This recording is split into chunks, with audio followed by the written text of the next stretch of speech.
Hello दोस्तों, आप सभी लोगों का हमारे यूट्यूब चैनल एबीपी विद्या मंदिर में स्वागत है। मैं हूं अनुज कुमार। आज मैं जीव विज्ञान का परिचय बताऊंगा कि जीव विज्ञान होता क्या है और हम जीव विज्ञान के अंतर्गत किसका अध्ययन करते हैं, जीव विज्ञान के जनक कौन हैं, आखिर जीव विज्ञान के जो भी जनक हैं उनको वे जनक इसके बने कैसे, ये सब जानकारियाँ आज मैं आप सबको दूँगा। चलिए देखते हैं। सबसे पहले जीव विज्ञान किसे कहते हैं। जीव विज्ञान की परिभाषा देखते हैं। जीव विज्ञान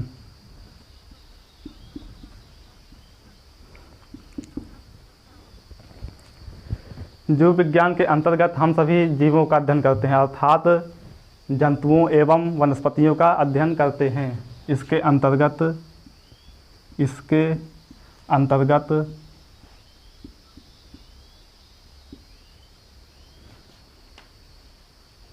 अंतर्गत जीवों, जंतुओं एवं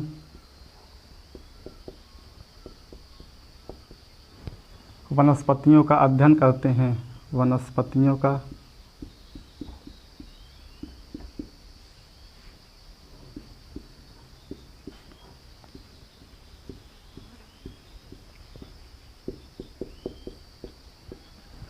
जीव विज्ञान क्या होता है। इसके अंतर्गत जीवों यानी जंतुओं एवं वनस्पतियों का अध्ययन करते हैं। अब देखते हैं जीव विज्ञान किस शब्द से बना है। जीव विज्ञान यानी बायोलॉजी, BIOLOGY। जीव विज्ञान बायोस प्लस लॉजोस से मिलकर बना है। यह एक ग्रीक शब्द है। बायोस, BIOS, बायोस प्लस लॉजोस से मिलकर बना है। यह एक ग्रीक शब्द है।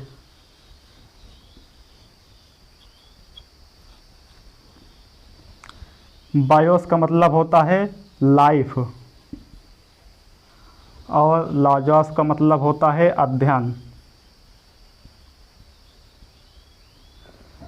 अर्थात जीवों का अध्ययन करना ही बायोलॉजी कहलाता है।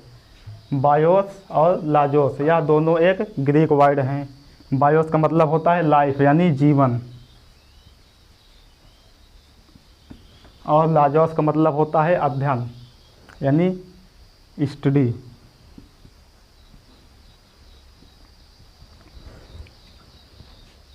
तो दोस्तों, आप सबको इतना पता हो गया होगा जीव विज्ञान किसे कहते हैं। इसके अंतर्गत जीवों यानी जंतुओं एवं वनस्पतियों का अध्ययन किया जाता है। जीव विज्ञान दो ग्रीक शब्दों से मिलकर बना है, बायोस प्लस लॉजोस। बायोस का मतलब होता है लाइफ यानी जीवन और लॉजोस का मतलब होता है स्टडी यानी अध्ययन, अर्थात जीवों का अध्ययन करना ही जीव विज्ञान कहलाता है। अब देखते हैं जीव विज्ञान के जनक कौन हैं। फादर ऑफ बायोलॉजी,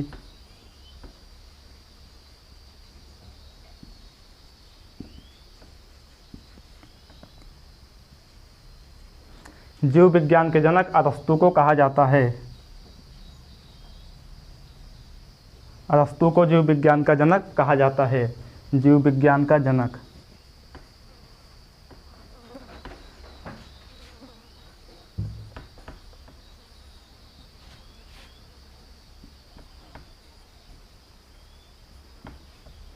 जीव विज्ञान का जनक अरस्तु को कहा जाता है। अरस्तु को आखिर जीव विज्ञान के जनक हम क्यों कहते हैं, हमें ये भी पता होना चाहिए कि अरस्तु जीव विज्ञान के जनक क्यों हैं। आखिर क्या कारण था कि जीव विज्ञान के जनक अरस्तु को ही कहा जाता है। आइए हम देखते हैं कि इसका मेन कारण क्या था।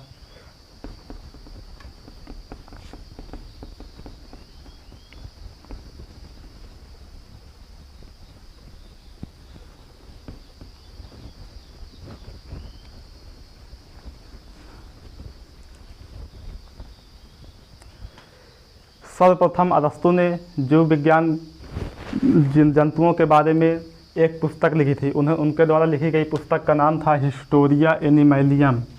हिस्टोरिया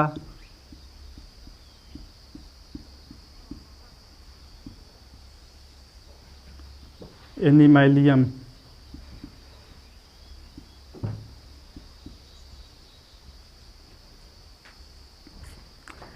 अरस्तु द्वारा लिखी गई पुस्तक हिस्टोरिया एनिमलियम था, क्योंकि सबसे पहले अरस्तु ने जंतुओं के ऊपर एक किताब लिखी थी।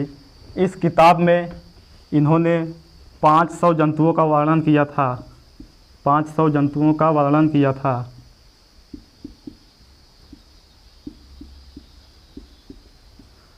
और इन्होंने इन 5 जंतुओं का वर्णन 500 पेज में किया था। 500 पेज तथा 9 खंडों में किया था।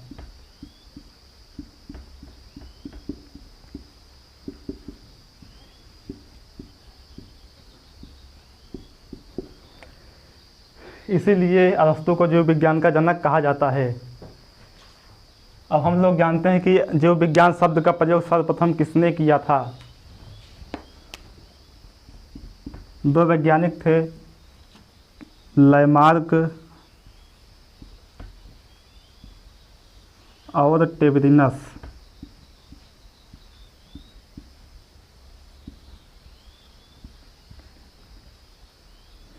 ये हमारे 2 वैज्ञानिक थे जिन्होंने सर्वप्रथम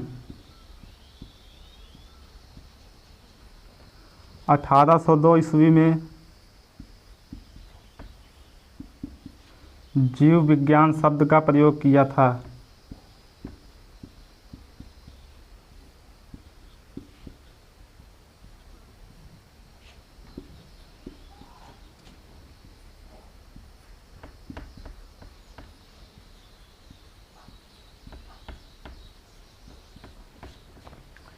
लैमार्क और टेबरिनस ने सर्वप्रथम 1802 ईस्वी में जीव विज्ञान शब्द का प्रयोग किया था। यानी जीव विज्ञान शब्द का प्रयोग लैमार्क और टेबरिनस ने किया था और जीव विज्ञान के जनक अरस्तु को कहा जाता है। अब देखते हैं कि जीव विज्ञान का अध्ययन कितने पार्टों में किया जाता है। जीव विज्ञान का अध्ययन 2 पार्टों में किया जाता है। जीव विज्ञान का अध्ययन 2 पार्टों में किया जाता है। एक है हमारा जूलॉजी और एक है बॉटनी। जूलॉजी का मतलब होता है जंतु विज्ञान। जूलॉजी का मतलब होता है जंतु विज्ञान। और बॉटनी का मतलब होता है वनस्पति विज्ञान।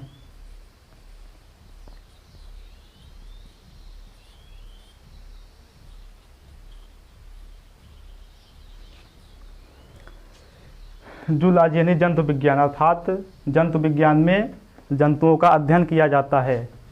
Study of animals.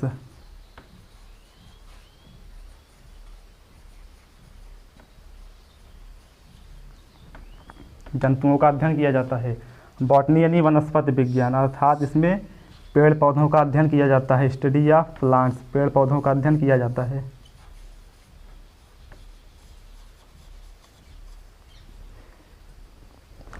ये हो गए हमारे बायोलॉजी के 2 पार्ट, जूलॉजी और बॉटनी, जंतु विज्ञान और वनस्पति विज्ञान। अब हम आगे देखते हैं कि इनके जनक कौन कौन हैं, जंतु विज्ञान और वनस्पति विज्ञान के।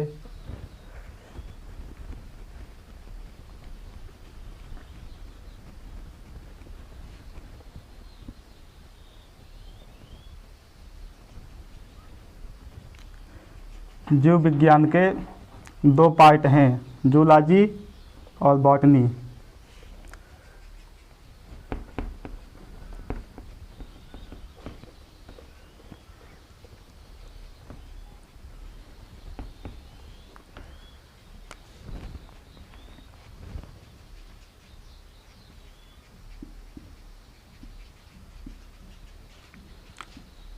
जूलॉजी के जनक अरस्तु को कहा जाता है,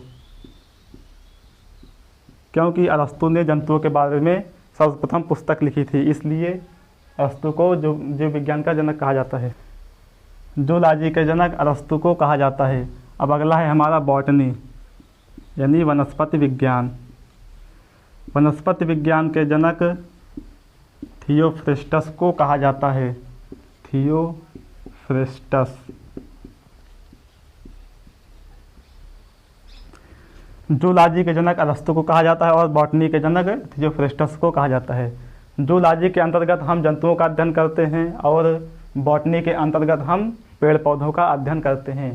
तो दोस्तों आइए आज हम क्लास 12th का 3रा चैप्टर मानव जन्म स्टार्ट करते हैं।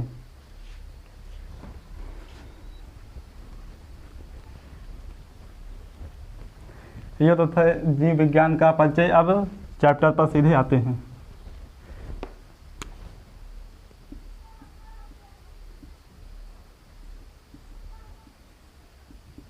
चैप्टर तीसरा हम आज पढ़ाएंगे, क्योंकि ये चैप्टर बहुत ही इंटरेस्टिंग और मज़ेदार है। इसमें बहुत ही अच्छी अच्छी जानकारियाँ हैं। मानव जनन, ह्यूमन रिप्रोडक्शन।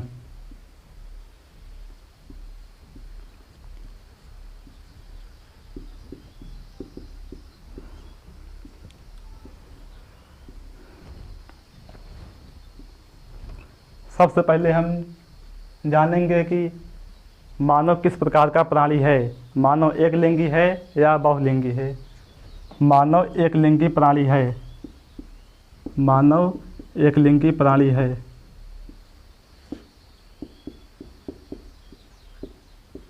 मानव एक लिंगी प्राणी क्यों है? क्योंकि मानव में नर लिंग अलग और मादा लिंग अलग जीवों में होता है, इसलिए मानव को एक लिंगी जीव कहते हैं। जिन जीवों में दोनों लिंग नर और मादा एक ही जंतु में होता है, एक ही जीव में होता है, उसे द्विलिंगी कहते हैं। अब दूसरा हेडिंग हम देखते हैं कि मानव किस प्रकार का प्राणी है। ये सजीव प्रजक है या अंड प्रजक?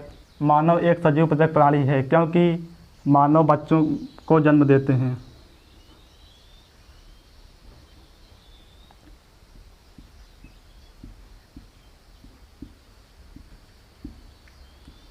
सजीव प्रजक यानी स्तनधारी।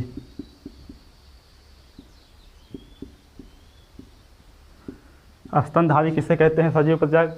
जो बच्चों को जन्म देते हैं उसे सजीव प्रजक कहते हैं। जो शिशु को जन्म दे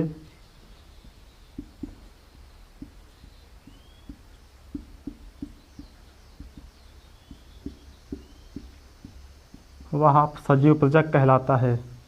वह सजीव प्रजक कहलाता है।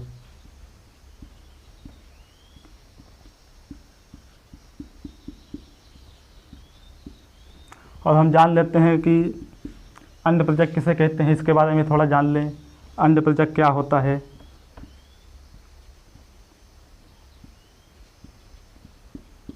जो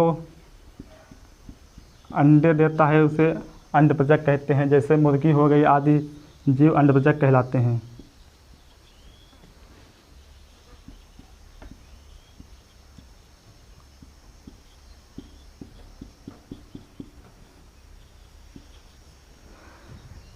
इसमें सबसे मेन टॉपिक यह है कि इसमें एक क्वेश्चन आता है जो नीट में बहुत पूछा जाता है कि ऐसा कौन सा स्तनधारी है जो अंड प्रजक है। ऐसा कौन सा स्तनधारी है जो अंड प्रजक है। ये बहुत ही इम्पोर्टेंट टॉपिक है।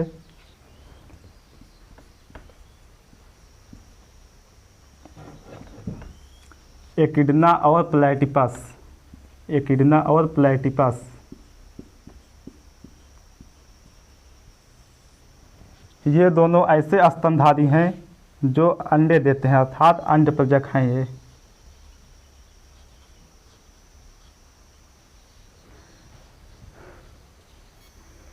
एकिडना और प्लैटिपस अंड प्रजक प्राणी है, क्योंकि यह स्तनधारी होते हुए भी शिशु को जन्म न दे करके अंडे देता है, इसलिए इसको अंड प्रजक कहते हैं। अब देखते हैं मानव जनन के अंतर्गत हम किसका अध्ययन करते हैं।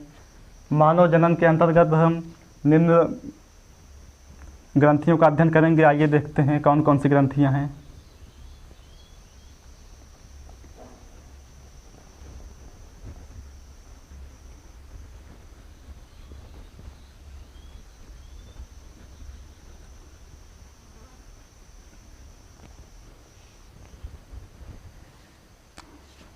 सबसे पहले आते हैं नर।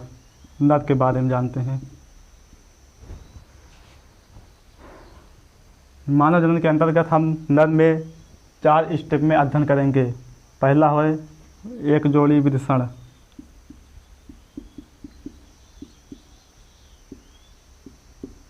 नर में एक जोड़ी वृषण होते हैं। दूसरा स्टेप एक जोड़ी सहायक ग्रंथियां होती हैं।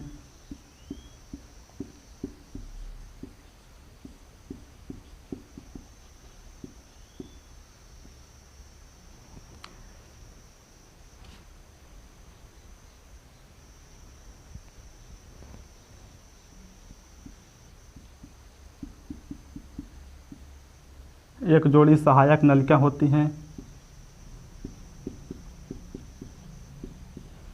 और सहायक ग्रंथियां होती हैं।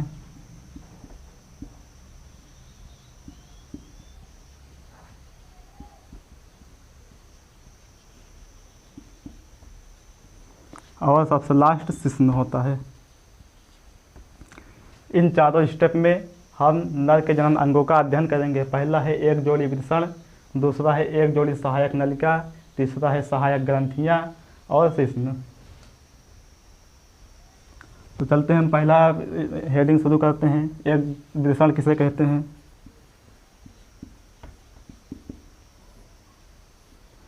नर में वृषण की संख्या 2 होती है, अर्थात एक जोड़ी होती है। यह एक थैलीनुमा संरचना में स्थित होता है। वृषण की संख्या 2 होती है।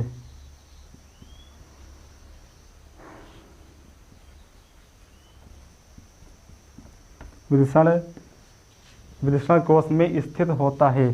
स्थिति इसकी होती है वृषण कोश। क्योंकि हम जीव विज्ञान पढ़ते हैं, इसलिए यदि हम इसको स्ट्रक्चर बनाकर पढ़ेंगे तो ज़्यादा ही अच्छा रहेगा। तो आइए हम इसका स्ट्रक्चर बनाते हैं।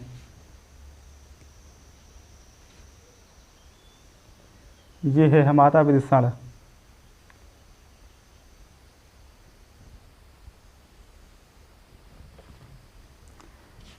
ये वृषण के ऊपर एक आवरण लगा होता है, इसको वृषण कोश कहते हैं।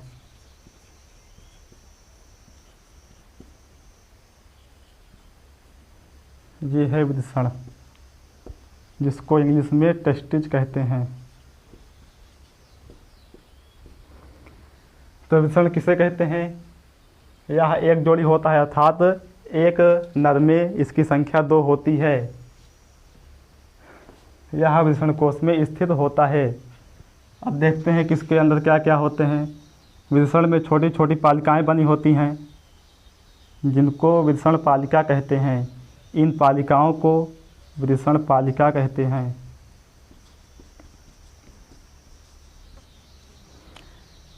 प्रत्येक वृषण पालिका में छोटी छोटी नलिकाएं होती हैं। इन नलिकाओं को शुक्रजनक नलिकाएं कहते हैं।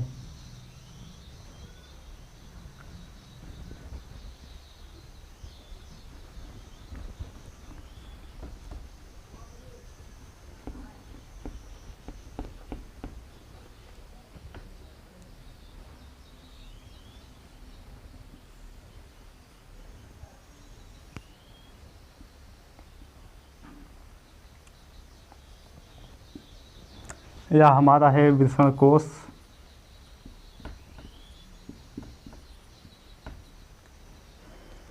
वृषण और वृषण कोश एक ऊतक द्वारा जुड़े होते हैं। इस ऊतक को कहते हैं गुबर्नेक्यूलम।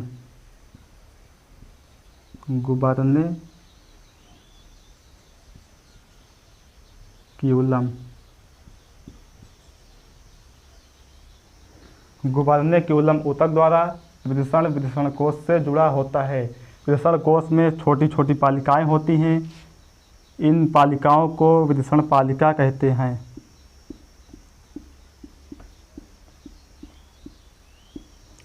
प्रत्येक वृषण पालिका में छोटी छोटी नलिकाएं होती हैं।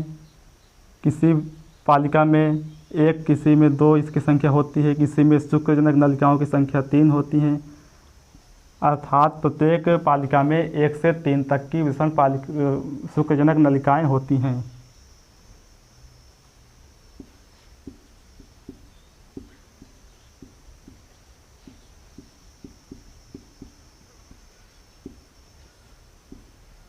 इनकी संख्या 1 से 3 होती है।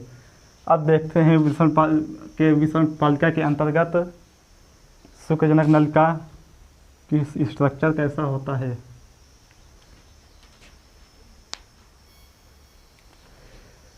वृषण पालिका हो गया। अब हम पढ़ते हैं शुक्रजनक नलिका। शुक्रजनक नलिका किसे कहते हैं? शुक्रजनक नलिका आखिर क्या है, इसके अंतर्गत क्या क्या होता है, हम सब इसमें अध्ययन करेंगे।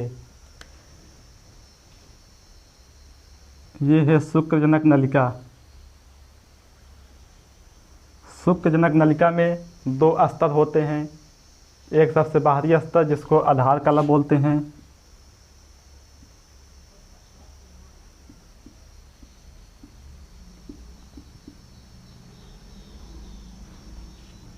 और दूसरा ये है जनन कला।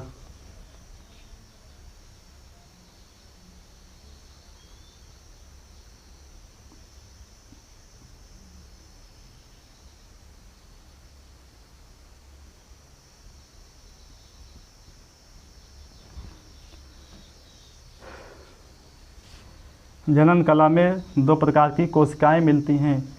एक छोटी छोटी कोशिकाएं होती हैं और बीच बीच में कहीं कहीं पर बड़ी बड़ी कोशिकाएं भी होती हैं।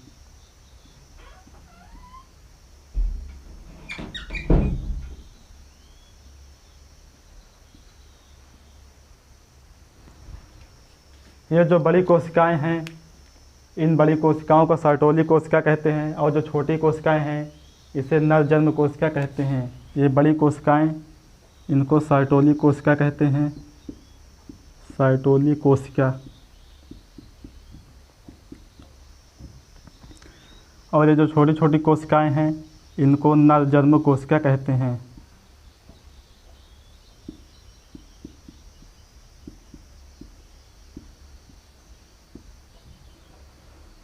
दोस्तों, एक क्वेश्चन उठता है कि शुक्राणु का निर्माण कहाँ होता है।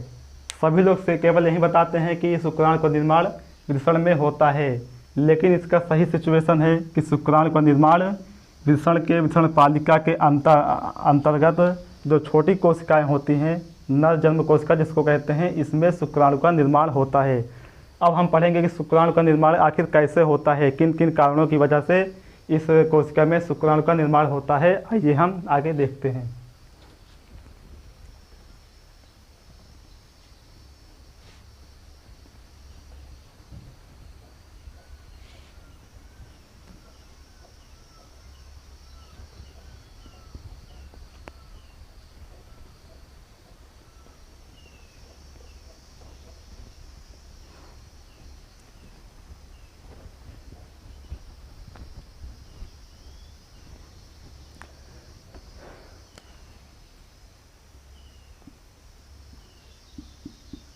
शुक्राणु का निर्माण।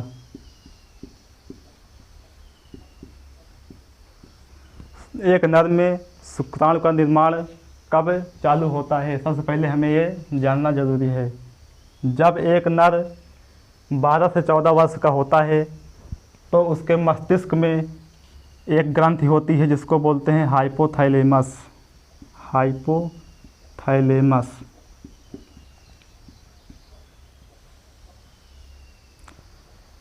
हाइपोथैलेमस से एक हार्मोन निकलता है जिसका नाम है GnRH हार्मोन। हाइपोथैलेमस निकलने वाला GnRH हार्मोन यह पीयूष ग्रंथि में जाता है।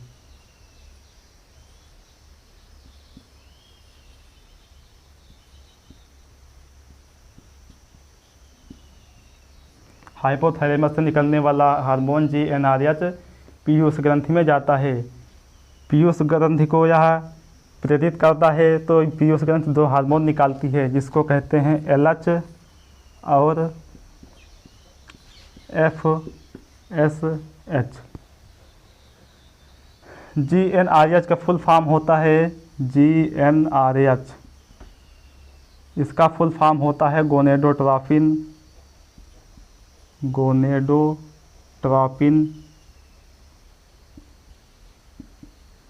Releasing hormone.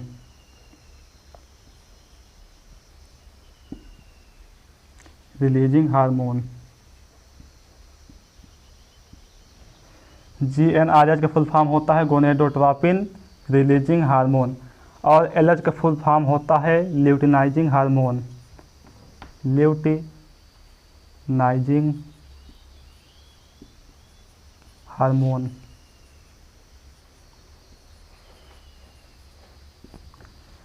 और FSH का फुल फॉर्म होता है फॉलिकल स्टिमुलेटिंग हार्मोन। तो हमने इसमें क्या क्या पढ़ा, शुक्राणु का निर्माण कैसे होता है। जब कोई नर 12 से 14 वर्ष का होता है तो उसके मस्तिष्क में एक ग्रंथि होती है हाइपोथैलेमस। हाइपोथैलेमस से एक हार्मोन निकलता है जिसका नाम है GnRH हार्मोन। जब यह GnRH हार्मोन पीयूष ग्रंथि को प्रेरित करता है तो पीयूष ग्रंथि दो हार्मोन निकालती है, LH और FSH। LH का फुल फॉर्म है ल्यूटिनाइजिंग हार्मोन और FSH का फुल फॉर्म है फॉलिकल स्टिमुलेटिंग हार्मोन। अब देखते हैं कि आगे क्या होता है। एलएच जो होता है यह आता है साइटोली कोशिका के पास।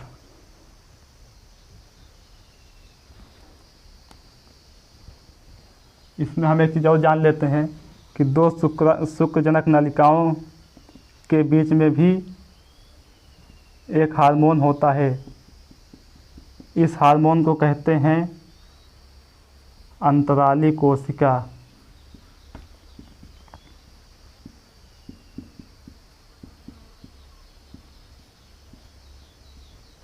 दो शुक्रजनक नलिकाओं के बीच में भी कोशिकाएं होती है जिनको कहते हैं अंतराली कोशिका। जब एलएच मस्तिष्क से निकल करके अंतराली कोशिका के पास आता है और इसको प्रेरित करता है तो यह भी एक हार्मोन निकालती है। यह जो हार्मोन निकालती है उसको कहते हैं टेस्टोस्टेरोन। टेस्टोस्टेरोन साइटोली अंतराली कोशिका द्वारा निकाले गए हार्मोन का नाम है टेस्टोस्टेरोन। अब इसके बाद जब FSH मस्तिष्क से आता है साइटोली कोशिका के पास, जो बड़ी बड़ी कोशिकाएं होती हैं, इन कोशिकाओं को साइटोली कोशिका कहते हैं।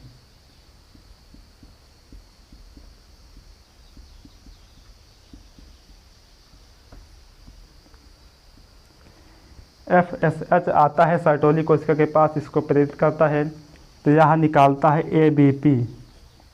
ABP hormone.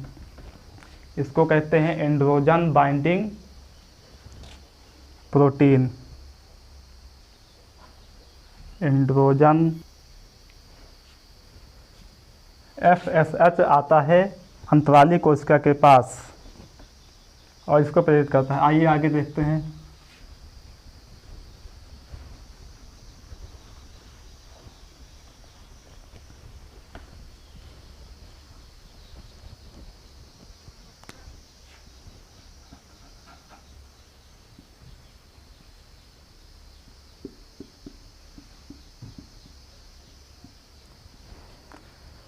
FSH ने साइटोली कोशिका को प्रेरित कर दिया और साइटोली कोशिका ने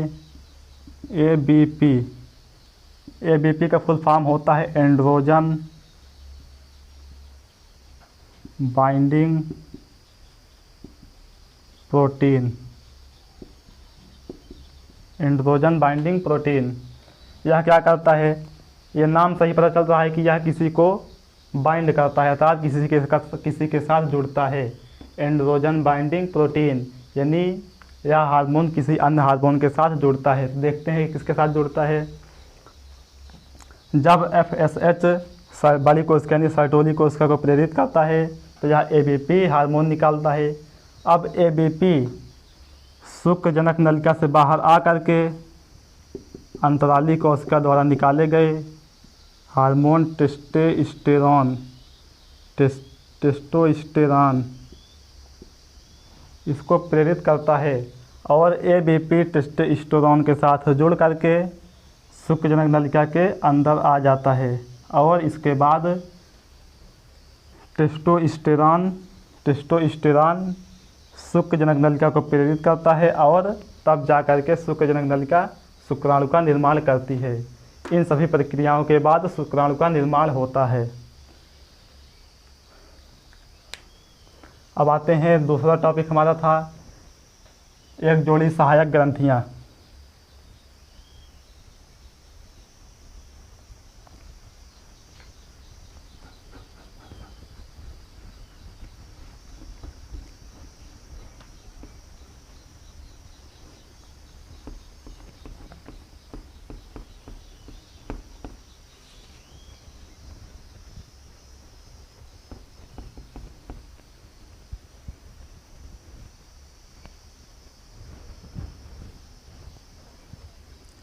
चलिए पहले हम आप सबको एक बार फिर से समझा देते हैं ताकि आप सबको अच्छी तरह से समझ में आ जाए।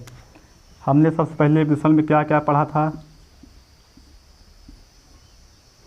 सबसे पहला पॉइंट हमने पढ़ा था कि विषय एक ऊतक से जुड़ा होता है जिसे कहते हैं गुबर्नेक्यूलम।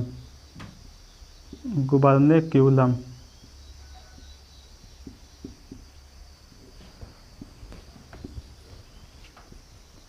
इस ऊतक को कहते हैं गुबर्निक्यूलम। वृषण जिस कोष में रहता है इसको कहते हैं वृषण कोष। इसमें छोटी छोटी पालिकाएं होती हैं, इन पालिकाओं को कहते हैं वृषण पालिका।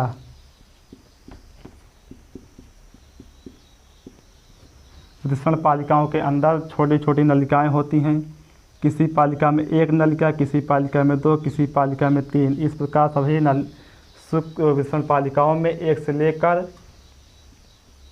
3 वृषण पालिकाएं होती हैं। आइए हम आपको दिखाते हैं कि इस वृषण पालिका का बड़ा स्ट्रक्चर। वृषण पालिका के 2 पार्ट होते हैं, यानी यह 2 स्तरों से मिलकर बना होता है। एक होता है आधार कला और दूसरा होता है जनन उपकला।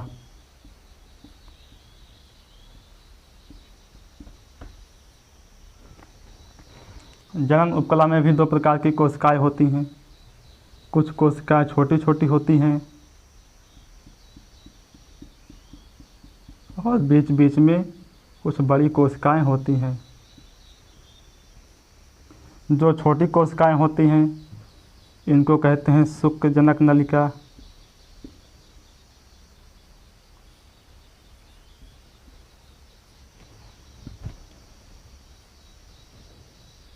शुक्रजनक कोशिका कहते हैं। और जो बड़ी कोशिकाएं होती हैं इनको सर्टोली कोशिका कहते हैं।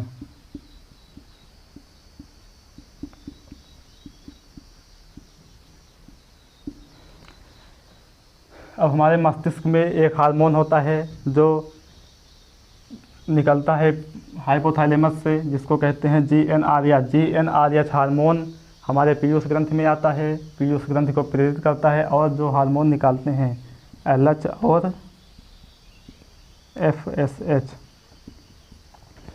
सबसे पहले LH हार्मोन आता है जो अंतराली कोशिका को प्रेरित करता है।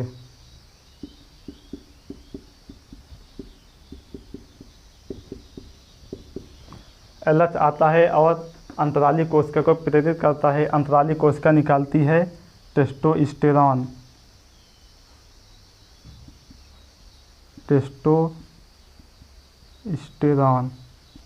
टेस्टोस्टेरॉन निकालता है। अब टेस्टोस्टेरॉन सर्टोली कोशिका द्वारा निकाले गए हार्मोन ABP से बाइंड हो जाता है। ABP से बाइंड हो जाता है। उसके बाद यह टेस्टोस्टेरोन अंदर आ जाता है और छोटी कोशिकाओं को यानी शुक्रजनक कोशिका को प्रेरित करता है और शुक्रजनक कोशिका शुक्राणु का निर्माण करती हैं। यह था हमारा वृषण के बारे में पूरा अध्ययन।